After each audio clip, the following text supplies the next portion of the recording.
नमस्कार, मी स्नेहल चौधरी. आपण पाहतात एलएस मराठी. पाहूयात काही महत्त्वाच्या घडामोडी.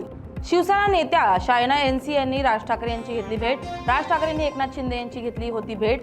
आज शिवसेनेच्या आणखी एक नेत्या राज ठाकरे यांच्या भेटीला आल्यानं चर्चांना उधार. भेटीचं कारण अद्याप गुलदस्त्यात. अजित पवारांच्या जाण्यानं सगळ्यांना दुःख झालंय. दादा हयात असताना तुम्ही त्यांच्याशी कसे वागलात हे जनतेला माहीत नाही का? तुम्ही दादांना कधीच सन्मान मिळू दिला नाही. विखे पाटलांचा रोहित पवारांवर हल्लाबोल. सिंधुदुर्ग, पद्मदुर्ग, राजकोट, सर्जेकोटचा सखोल अभ्यास करणार. शासनाकडून 50 लाख रुपयांचा निधी मंजूर. सिंधुदुर्ग जिल्ह्याच्या भविष्याच्या दृष्टिकोनातून 50 लाख रुपयांची अतिशय महत्त्वाची गुंतवणूक. नितेश राणेंनी मानले सरकारचे आभार. नाशिक महापालिकेमध्ये भाजपचे 6, शिंदे आणि ठाकरे गटाचे प्रत्येकी 2 स्वीकृत नगरसेवक होण्याची शक्यता. स्थायी सभापती निवडीनंतर होणार नियुक्ती. साधारण पुढील आठवड्यात सभापती पदाची निवडणूक होण्याची शक्यता. आज संध्याकाळी शिवजयंतीनिमित्त पुण्यातल्या सावित्रीबाई फुले पुणे विद्यापीठात अमोल कोल्हे यांच्या व्याख्यानाचे आयोजन. काही विद्यार्थी संघटनांकडून अमोल कोल्हे यांच्या व्याख्यानाला विरोध. दुसरीकडे कोल्हेंच्या समर्थनार्थ काही विद्यार्थ्यांचे कुलगुरूंना पत्र.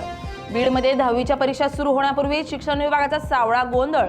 वाढीव विद्यार्थ्यांच्या संख्येचं कारण देत परीक्षा केंद्रांवर पेपर सोडवण्यासाठी तात्पुरत्या मंडपाची व्यवस्था.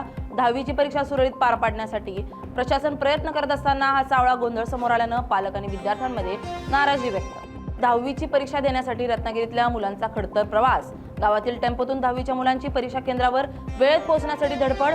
बोर्डाची परीक्षा देण्यासाठी मुलांना उद्या करावी लागणार तारेवरची कसरत. हिंगोलीच्या औंढा नागनाथमध्ये रथोत्सवात महिलांमध्ये फ्रीस्टाईल हाणामारी. 2 गटातील महिलांनी एकमेकींना जबर मारहाण.